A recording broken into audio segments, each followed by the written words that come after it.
ઉપરાષ્ટ્રપતિ જગદીપ ધનખડ બેંગલુરુમાં 25મી રાષ્ટ્રીય પરિષદમાં જોડાયા. ઉપરાષ્ટ્રપતિ જગદીપ ધનખડ આજે બેંગલુરુમાં સ્ટેટ પબ્લિક સર્વિસ કમિશનના ચેરમેનની 25મી રાષ્ટ્રીય પરિષદમાં જોડાયા.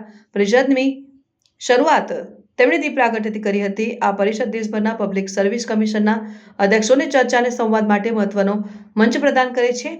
આ રાષ્ટ્રીય પરિષદનો ઉદ્દેશ પબ્લિક સર્વિસ કમિશનના કાર્યને વધુ પારદર્શક અને કાર્યક્ષમ બનાવવાનો છે. પરિષદમાં વિવિધ રાજ્યોના અધ્યક્ષોએ પોતાના અનુભવ શેર કર્યા અને ભરતી પ્રક્રિયાઓમાં સુધારા માટે સૂચનો આપ્યા.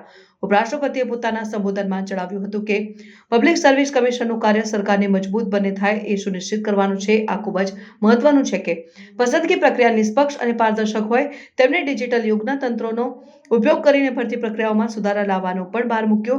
ઉપરાષ્ટ્રપતિએ જણાવ્યું કે એસપીએસસી રાજ્યોમાં પ્રશાસન માટે યોગ્ય અને પ્રતિભાશાળી અધિકારીઓની પસંદગી કરે છે. આ પ્રક્રિયા કેવળ પ્રશાસનને મજબૂત બનાવે છે નહીં, પણ લાયક ઉમેદવારોને તેમની કૌશલ્યના આધારે યોગ્ય તક પ્રદાન કરે છે.